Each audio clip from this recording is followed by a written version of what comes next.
నమస్తే అన్న. ఏం పేరు అన్న? నా పేరు కన్నం రాజు. తెలంగాణ రాష్ట్ర ప్రభుత్వం వచ్చిన తర్వాత మహాలక్ష్మి పథకం కింద ఇప్పుడు ఫ్రీ బస్సులు పెట్టిండ్రు మహిళలకు. దాని ఎఫెక్ట్ మీ మీద ఎట్లా ఉందన్న? అన్నమ్మ ఇన్ని బండ్లు అయిపోయినాయి తెలంగాణ కాంగ్రెస్ సంస్థలో. ఎక్కడ బండ్లు అక్కడనే ఆపినాయి.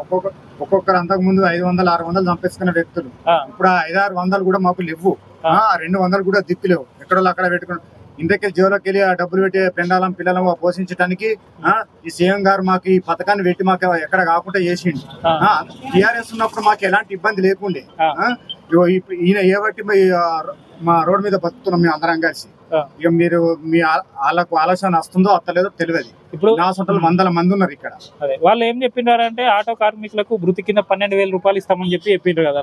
సంవత్సరానికి 12,000 ఇస్తే ఇంకా మిగతా జోలకి వెళ్ళి జనం గిట్లు ఇస్తారా మాకు బతకటానికి? నెలకు 12,000 రూపాయలు ఇస్తే అది వేరు ఉంటది. కానీ నువ్వు సంవత్సరానికి 12,000 ఇస్తే ఈ పథకం పెట్టిందే వాళ్ళు, చెప్పిందే వాళ్ళు, అంత వాళ్ళు ఇష్టం. రాజ్యాంగం మొత్తం వాళ్ళే పరిపాలిస్తారు. మరి అంటే అంత టీఆర్ఎస్ ఉన్నప్పుడు మాకు ఇట్లా కాలేదు కదా మాకు ఇదంతా. మరి ఈ కాంగ్రెస్ వచ్చిన కాంచెల మాకు ఇట్లా అవుతుంది. కేసీఆర్ ఉన్నప్పుడు ఇలాంటి ప్రాబ్లం ఎప్పుడు రాలే మాకు. ఇప్పుడు ఈ మహాలక్ష్మి పథకం ద్వారా మహిళలందరూ సంతోషంగా ఉన్నారు, ఆనందంగా ఉన్నారు అని చెప్పి చెప్తా ఉన్నది రాష్ట్ర ప్రభుత్వం. ఇక వాళ్ళు వేస్తారు ఓటు. మొగళ్ళకు ఓట్లు లేవు, ఓటు వేయరు. లేడీస్ ఓట్లు వేస్తే ఆయననే గెలుతారు. రేవంత్ రెడ్డి గారే సీఎం గారే గెలుతారు. ఇక మేము వేయం ఓటు, మాకు సంబంధం లేదు అంటే వీళ్ళు ఎక్కడన్నా అని ఇక లేడీస్ తోటే పని అన్నట్టుగా సీఎం గారికి. మాతో ఎలాంటి పని లేదు. మొగలు గంగలో వనిసిర్రావు ఇంతే దాని ఆలస్యం. ఇప్పుడు వీటితో పాటు 6 గ్యారంటీలు అని చెప్పి చెప్పిండ్రు కదా. 6 గ్యారంటీలు ఒక్కటే అమలు చేసి కూడా మనం తిప్పటి పెట్టిస్తుండ్రు. మన డ్రైవర్లు అందరు ఎక్కడ కాకుండా హైదరాబాద్ లో ఒక్కొక్కరు మా ఊళ్ళో కూడా 2 చనిపోయిండ్రు. అటువంటి మరి కాంగ్రెస్ వచ్చిన కానీ మా పరిస్థితులు ఏంది? దీన్ని బంద్ చేయాలి. ఇప్పుడు మరికొన్ని రోజులలో ఎంపీ ఎలక్షన్స్ రాబోతా ఉన్నాయి. ఇప్పుడు ఎట్లా దేనికి సపోర్ట్ చేస్తారు మీరు? మరి టీఆర్ఎస్ కే సపోర్ట్ చేస్తాం. టీఆర్ఎస్ సపోర్ట్ చేస్తారా?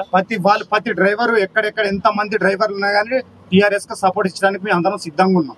ఎందుకు మరి కాంగ్రెస్ చేయరా? కాంగ్రెస్ చేసేంత ఉద్దేశం మాకు లేదు. అంటే ఆదుకుంటామని అందరినీ రోడ్డు మీద గుంజుకొచ్చి రోడ్డు మీదకి ఆదుకుంటామని చెప్తా ఉన్నారు కదా. ఎక్కడ ఆదుకుంటాడు?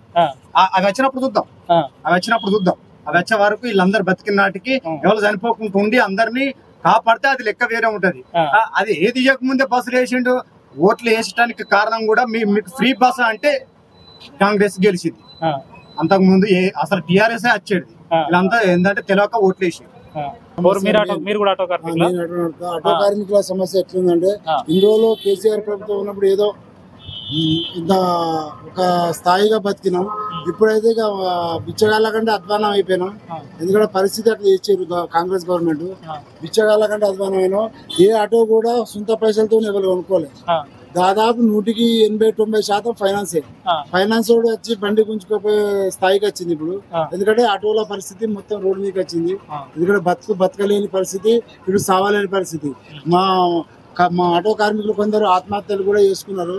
కానీ గవర్నమెంట్ దాన్ని స్పందిస్తూ ఆటో కార్మికులకు ఏదన్నా ప్రత్యామ్నాయం కల్పించాలి. లేకుంటే నెలకు 15,000 జీవనభృతి ఇవ్వాలి. లేకుంటే ఈ ఫ్రీ బస్సుల గురించి పునరాలోచన చేయాలి.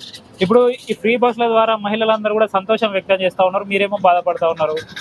మా పుట్ట కొడుతుడు సార్, ఇది పుట్ట కొట్టుడు. ఒక ఆటో కార్మికుని మీదే పుట్ట కొట్టుడు. కాంగ్రెస్ ప్రభుత్వం చెప్తా ఉన్నారు మహిళలందరూ సంతోషంగా ఉన్నారు. మహిళలు కొట్టుకుంటారు. మరి అదెట్లా సార్? కొట్టుకుంటారు, బస్సులలో షీటలు పట్టుకొని కొట్టుకుంటారు. అదెట్లా మరి? అది గవర్నమెంట్ తెలియదా? మేము మా పుట్ట గురించి మాట్లాడుతున్నాం, వేరే మాట్లాడుతున్నాం. మీరు పెట్టుకోరు సార్, మీ గవర్నమెంట్ మీ ఇష్టం పెట్టుకోరు. మా పుట్టను కొడుతున్నారు కాబట్టి మేము జబర్దస్తిగా అడుగుతున్నాం. ఒకటి రేపు ఎంపీ ఎలక్షన్లో కూడా మేము కూడా గవర్నమెంట్కు అపోజిట్గా చేయవలసి వస్తుంది. ఎందుకంటే ప్రతి విలేజ్లో ఒక 10-15 మంది ఆటో డ్రైవర్లు అయితే ఉంటారు. వాళ్ళందరూ కూడా అపోజిట్గా మళ్ళీ టీఆర్ఎస్ గవర్నమెంట్కి చేయవలసి వస్తుంది. టీఆర్ఎస్ కే ఓటేస్తాం. ఇప్పుడు టీఆర్ఎస్ పరిపాలన బాగుందా కాంగ్రెస్ పరిపాలన? టీఆర్ఎస్ ప్రభుత్వం 199% బాగుంది. ఎందుకు? ప్రతి ఒక్క కార్మికుని, ప్రతి ఒక్క వ్యవసాయదారుడు కానీ, ఆటో కార్మికుడు కానీ, ఏ కార్మికుడు కానీ అందరినీ సమానంగా చూసింది. లాస్ట్ విత్ మైనార్టీలను కూడా సమానంగా చూసింది. వేరే ఆ రకంగా ఈ రకంగా చూడలేదు. ఇప్పుడు ఏంటి సార్, ఒకటే మహిళ మరి అందరినీ అయితే కాపాడాలి, ఒక రకంగా తీసుకుపోవాలి. కానీ ఇక మొగోళ్ళకి ఏం లేదు, ఆడోళ్ళకి ఏముందండి. ఇప్పుడు కాంగ్రెస్ ప్రభుత్వం అట్లాగే అధికారంలోకి వచ్చినప్పుడు ఒక 6 స్కీమ్లను 6 గ్యారంటీల రూపంలో తీసుకొచ్చింది. 6 గ్యారంటీలు అమలు చేస్తారని మీకు నమ్మకం ఉన్నదా? మాకైతే నమ్మకం లేదు సార్. ఎందుకంటే ఇప్పుడు రైతు బంధు కూడా దానికి గ్యారంటీ ఏం లేదు. ఇప్పుడు మా ఆటో కార్మికులకు రైతు బంధు నార్మల్ రైతులతో పాటు కౌలు కార్మికులకు సంవత్సరానికి 12,000 ఇస్తున్నారు. 12,000 ఇస్తే నెలకి 33 రూపాయలు, రోజుకు 33 రూపాయలు అవుతుంది. 33 రూపాయల నుంచి ఏ ఆటో కార్మికుడు కానీ, ఏ కనీసం కూలి చేసుకునే వ్యక్తి కానీ తన కుటుంబాన్ని పోషించగలుగుతాడా? చెప్పండి సార్ మీరు. నెలకు సంవత్సరానికి 12,000 అంటే ఏ కార్మికులు కానీ ఈ అనర్థాన్ని బిచ్చగాళ్ళు కూడా 33 రూపాయలకి నాకు ఎందుకు అంటున్నారు. ఆ స్థాయి ఆటో కార్మికులుగా వచ్చింది, వాళ్ళ పరిస్థితి అట్లా ఇచ్చింది.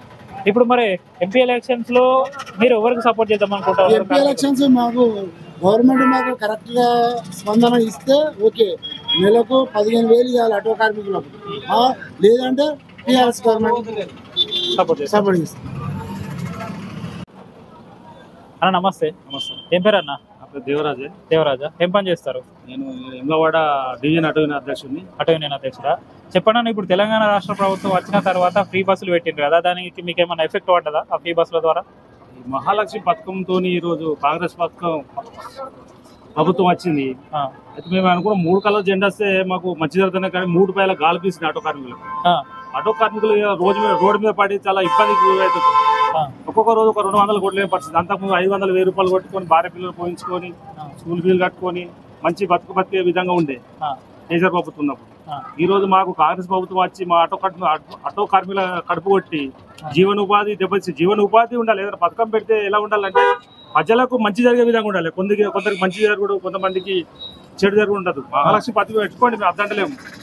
కానీ మా ఆటో కార్మికులకు సమస్య కూడా తీసుకోవాలి. మాకు జీవనోపాధి కూడా ఇవ్వాలి. జీవనోపాధి ఇవ్వాలంటే నెలకు ఒక 15,000 రూపాయలు ఆటో కార్మికులకు ఇవ్వాలి గవర్నమెంట్ నుంచి. ప్రతి నెల 15,000 రూపాయలు మాకు ఇస్తే జీవనోపాధి ఇంకా 100 బస్సులు పెట్టుకొని మొత్తం పిరి పెట్టుకొని. ఇప్పుడు మళ్ళీ ఎలక్షన్స్ వస్తూ ఉన్నాయి, ఎంపీ ఎలక్షన్స్ వస్తూ ఉన్నాయి. ప్రధానమంత్రిగా ఎవరైతే బాగుంటుందని అనుకుంటున్నారు మీరు? ప్రధానమంత్రి అంటే మేము ఫస్ట్ మాట్లాడాలంటే ప్రధానమంత్రి ఎవరు అనేది అక్కడ చెప్పలేము. ఏ పార్టీ అయితే బాగుంటుంది అనుకుంటున్నారు? ఏ పార్టీ అంటే ఇక్కడ కేసీఆర్ ప్రభుత్వంతో ఉన్న విధానం అయితే బాగుంది మాకు. రేపు కేసీఆర్ కూడా ఎవరికి సపోర్ట్ ఇస్తే మేము కూడా అంటే సపోర్ట్ ఇస్తాం. ఈరోజు కాంగ్రెస్ ప్రభుత్వానికి మేము కూడా ఆటో కార్మికులు, తెలంగాణ ఆటో కార్మికులు మొత్తం ఏకదాటి మీద ఉండి కాంగ్రెస్ కు ఎంపీ ఎలక్షన్లలో ఏ ఎంపీ గెలవకుండా కూడా మేము ప్రతి గ్రామంలో ఒక గ్రామానికి 20 ఆటోలు ఉంటాయి. ప్రతి ఒక కార్మికుడు కాంగ్రెస్ ఓటు వేయొద్దు అని చెప్పి మేము పోరాడతామని చెప్పి కూడా మేము తెలియజేస్తున్నాము. ఇప్పుడు కాంగ్రెస్ ప్రభుత్వం వచ్చిన తర్వాత మీకు న్యాయం చేస్తామని చెప్పింది కదా. ఇప్పుడు జీవనోభృతి ఎంతో కొంత కలిగిస్తాము, జీవనోభృతి ఇస్తాం ప్రతి నెల ఎంతో కొంత అని చెప్పి చెప్తా ఉన్నారు. దాని మీద ఎట్లాంటి నమ్మకం లేదా మీకు? ఎట్లా? మాకు స్టేట్ వైజ్ గా మా నాయకులు ఉన్నారు, వాళ్ళతో మాట్లాడి ఇంతవరకు కూడా పిలిచి మాట్లాడలేదు. ఇప్పటికి 21 మంది ఆటో కార్మికులు మాట వచ్చి ఏదో విధంగా జీవనోపాధి లేక చనిపోవడం జరిగింది. వాళ్ళకు కూడా ఒక మనిషికి ఒక 10 లక్షలు ఎక్స్రే ఇవ్వాలి. మాకు నెలకు 15,000 రూపాయలు జీవనోపాధి కల్పిస్తే మేము కూడా ప్రతి గవర్నమెంట్ కూడా మేము కూడా సపోర్టింగ్ చేస్తాం.